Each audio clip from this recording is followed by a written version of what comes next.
Assalamualaikum warahmatullahi wabarakatuh. Halo sahabat UT, untuk sesi yang kedua, kita akan mempelajari pertumbuhan, perkembangan, dan perkembangbiakan makhluk hidup.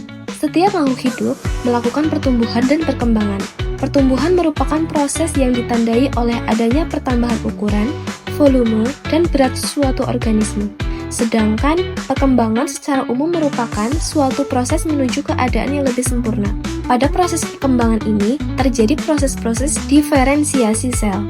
Pertumbuhan dan perkembangan makhluk hidup selain ditentukan oleh faktor genetik, juga ditentukan oleh kondisi lingkungan, seperti cahaya, air, makanan, dan temperatur. Perkembangbiakan merupakan salah satu ciri makhluk hidup guna kelangsungan jenisnya. Seperti yang Anda ketahui, baik hewan maupun tumbuhan berkembang biak baik secara generatif maupun vegetatif.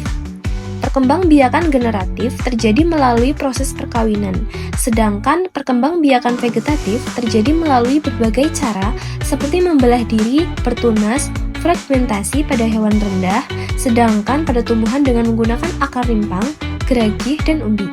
Selanjutnya, untuk tugas yang pertama yaitu pertumbuhan dan perkembangan pada tumbuhan. Tujuannya, mengamati pertumbuhan dan perkecambahan pada kacang hijau. Untuk alat dan bahan yang perlu dipersiapkan, yang pertama, biji kacang hijau secukupnya, gelas plastik, dan tisu secukupnya. Sebelum melakukan pengamatan, biji kacang hijau direndam terlebih dahulu semalaman. Kemudian, lipat tisu dan masukkan ke dalam gelas plastik secukupnya.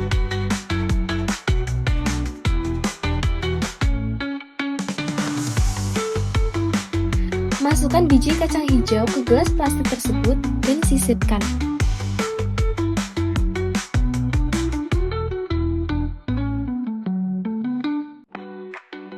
Tambahkan air secukupnya sehingga tisu tetap basah.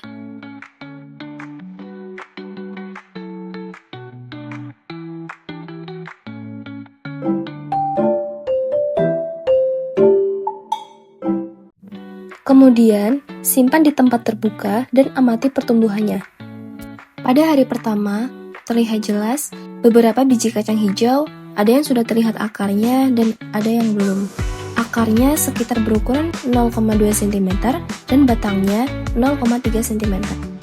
Pada hari kedua, mulai tumbuh daun dengan akar panjangnya 1 cm dan batangnya 3 cm. Pada hari keempat, akar berukuran 1,2 cm dan batang 9 cm.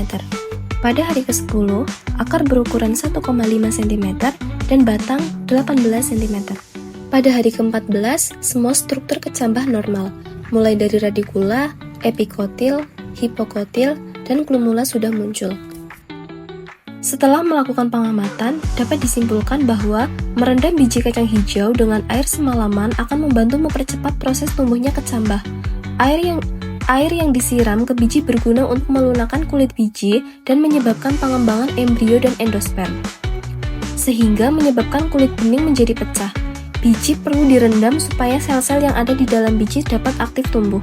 Kemudian, untuk tugas yang kedua, yaitu pertumbuhan dan perkembangan hewan. Tujuannya, yang pertama mengamati pertumbuhan dan perkembangan lalat buah atau Drosophila sp dari telur sampai imago atau dewasa, dan yang kedua mengetahui lamanya siklus hidup lalat buah. Untuk alat dan bahan yang perlu dipersiapkan, yang pertama pisang secukupnya, yang kedua tape ketela secukupnya, yang ketiga sendok makan, yang keempat tisu secukupnya, yang kelima gelas plastik, yang keenam plastik transparan, yang ketujuh karet gelang, dan yang kedelapan lalat buah.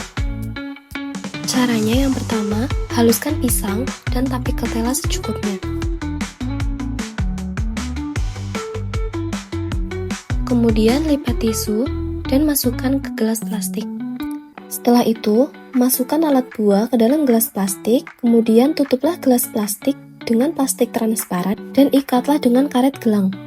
Pada hari pertama, belum terdapat perubahan, tetapi lalat buah mulai beradaptasi terhadap pisang dan tape ketela di dalam gelas tersebut. Pada hari keempat, sudah mulai bermunculan telur dan larva. Pada hari ke-11, bisa dilihat sudah bermunculan pupa yang berubah menjadi imago, dan lalat buah beberapa ada yang sudah tidak hidup.